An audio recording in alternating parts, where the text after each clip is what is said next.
Olá, segundo ano, segunda parte do nosso conteúdo, falando ainda agora a respeito da classificação dos romances. Vamos lá? Então, falando a respeito da classificação dos romances, o primeiro que nós vamos conversar é o romance urbano. Nesse romance urbano, o que vai ser abordado? Ele vai falar, ele vai abordar a questão dos costumes da elite burguesa. Vai divulgar esses valores morais de modo bem especial lá no Rio de Janeiro, ok? Características desta obra são narrativas curtas, estrutura de folhetins, é uma visão superficial de certos hábitos, né, da classe média carioca. Aí agora vamos falar a respeito dos romances urbanos, que também são chamados de perfis femininos.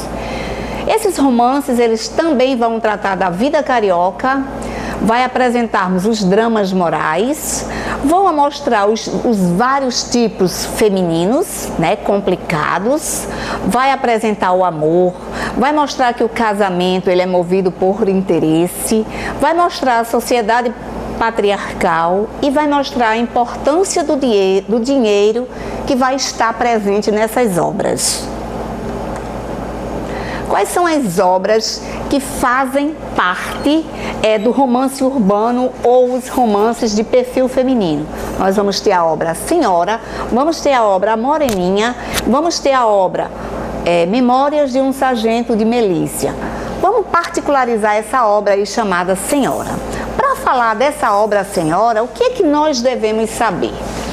Essa obra aí vai falar bem claro desse casamento movido por interesse, aonde a gente vai observar que vai falar de Aurélia e Fernando, aonde eles eram noivos e de uma hora para outra Fernando vai romper esse casamento. E quando ele rompe esse casamento, ele vai ficar noivo de uma mulher rica, montada na grana, inesperadamente. Também inesperadamente, o que vai acontecer? Essa mulher morre e ele fica novamente a ver navios. Como é romance, a Aurélia também vai receber uma herança subitamente, fica rica. Como nesse período aqui o casamento era movido por interesse, ela vai arranjar uma pessoa que vai negociar o casamento dela novamente com quem? Com seu amor do passado, Fernando. Quando ela resolve e fica lá na cláusula que ele só vai conhecê-la no dia do casamento, após o casamento. E quando eles se casam, ela lá toda coberta, sem que ele conseguisse visualizar quem era, quando ele abre a porta do quarto, que vai ver quem é Aurélia, o amor da sua juventude.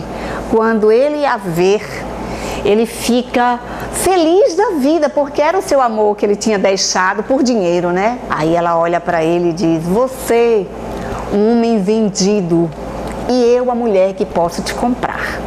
Então, a partir daí, a gente vai observar que vai ser uma relação de muitos conflitos, né? Por isso que diz que vai falar dos costumes da sociedade, porque era isso, esse casamento movido por interesse, coisa e tal.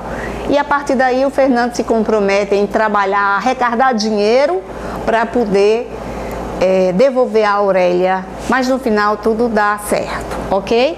A Moreninha, como eu citei anteriormente, quando a gente começou a falar, vai falar, né, dos saraus que acontecia no século XVIII e século XIX, né, as festas que recebiam esse nome. Então, era um grupo de estudantes de medicina que estavam no sarau, na festa, e lá eles fazem uma aposta quem ficaria com a menina mais bonita. E quando isso acontece, ele conhece a Moreninha, né? E a partir daí vai ser descoberto que foi uma aposta, coisa e tal, mas no final também eles se apaixonam, né? Então é por isso que eu digo que estudar os romances, a gente vai observar que tem muito da nossa realidade hoje, do século XXI, ok, galera? Aí vamos falar agora dos chamados romances regionalistas ou sertanejo. O que caracteriza esse tipo de romance? Eles vão falar da denúncia social, Eles vão falar da busca do homem brasileiro nas suas diversas regiões, né? Vai tratar aqui da realidade capitalista, da exploração das pessoas, do movimento migratório. A gente vai observar também que essas obras, eles fazem uma abordagem a respeito da miséria, da fome. Tudo isso é muito presente nesses romances regionalistas. Eles tratam de um painel das principais regiões do nosso país. Por exemplo, o interior fluminense, o Rio de Janeiro, vai falar do Planalto Paulista, vai falar do Nordeste, né, que são aquelas obras que eu mostrei agora há pouco, o mapa do Brasil, e os romances concentrados em alguns estados, fazendo uma descrição de hábitos e costumes dessas pessoas. Então, esses romances regionalistas, nós vamos observar que eles acabam em transição com a próxima estética que nós vamos estudar, que é, no caso, o realismo, né? A gente vai estudar A Escrava Isaura, que não é falando, essa obra aqui não é falando da temática da escravidão, mas é falando da luta da escrava Isaura, que tenta se libertar das perseguições do seu senhor. E Inocência, né, que é a obra que eu mais falei para vocês, que fala desse relacionamento do homem da cidade grande com a menina do interior, que vai mostrar a inocência, a mulher, né, a questão dessa idealização da mulher, a mulher com perfil que está no século XVIII, XIX, mas tem um perfil da mulher do século XXI que vai atrás daquilo que interessa a ela. Aí a gente vai ter os chamados romances regionalistas, né? O gaúcho, o tronco do ipê, o tio, o seminarista, o sertanejo. Cada um deles tem suas especificidades e tem suas particularidades. Depois eu vou fazer um esquema na nossa próxima aula, um esquema de cada um deles, tá bom? Ok? O seminarista, né, eu já falei em sala de aula, que vai mostrar toda aquela problemática que acontece lá no colégio, né, tudo mais. Os chamados romances históricos. Eles estão mais baseados na imaginação do que nos fatos.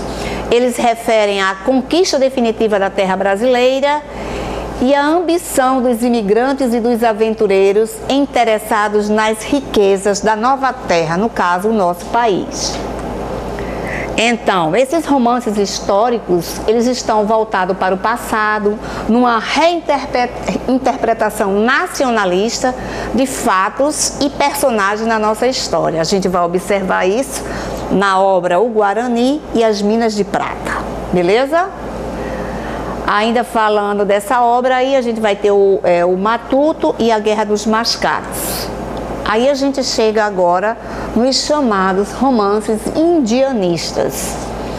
São narrativas que nos remetem a um passado histórico.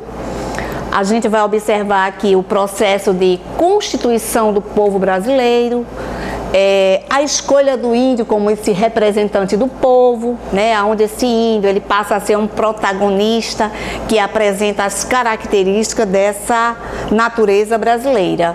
A gente vai observar isso, quem vai fazer isso bem vai ser o José de Alencar, né, que é o importante escritor brasileiro que vai traçar um painel variado da realidade brasileira, aonde na sua obra ele vai explorar a lenda, a história, os costumes da sociedade, a política e a vida colonial. Aí, quando a gente fala desses romances indianistas, Alencar vai ser um representante maior, né? A gente vai observar aqui que ele vai idealizar a figura do índio, exaltando a sua nobreza, a sua valentia. E a gente vai observar aqui a trilogia indígena, onde temos a obra Iracema, Birajara e o Guarani. Lembrando, né, a trilogia novamente, os três, Guarani, Iracema e o Birajara. Lembrando que o romance brasileiro e a identidade nacional, a gente vai observar isso na obra O Guarani, aonde quem é o personagem principal vai ser o índio Peri. É ele que vai viver mais perto do branco. Quem é o branco? O português, na época, né? Na colonização do nosso país. Iracema é o branco que vai viver entre os índios, né? Nós vamos observar aqui que Iracema vai ser a obra que vai mostrar a miscigenação do português com o brasileiro. O português e o brasileiro, quem vai ser? A Índia Iracema, né? A Índia que vai ter os lábios de mel. A palavra Iracema é o anagrama de América. E essa obra Iracema que vai ser publicada em 1865. Um dos mais belos exemplos de romance indianista romântico no Brasil. Ok? Aonde nesse romance Iracema ele vai estabelecer essa comparação, ele vai usar e abusar dos adjetivos para comparar Iracema aos elementos da natureza, falando das aves, falando dos lábios dela, da riqueza da natureza. O Birajara. O Birajara é o único romance que trata apenas da vida entre os índios, certo? Ok, beleza? Então, obras de Alencar, 5 minutos, A Viuvinha, Lucila, Diva, A Pata da Gazela, Sonhos de Ouro, Senhora e Encarnação. Tudo bem? Pessoal do segundo ano, eu espero que vocês tenham aproveitado. Na nossa próxima aula, que vai ser a segunda parte dos romances românticos, eu trarei para vocês um esquemazinho, aqueles que eu gosto de fazer. Então eu vou, de cada obra, eu vou colocar os personagens principais, porque eu vou fazer um estudo dirigido para vocês realizarem no dia 16, beleza? Então eu espero que vocês tenham gostado, aproveite, tá certo? Vamos aproveitar esse momento para a gente estudar e consolidar esses saberes. Tchau, um abraço!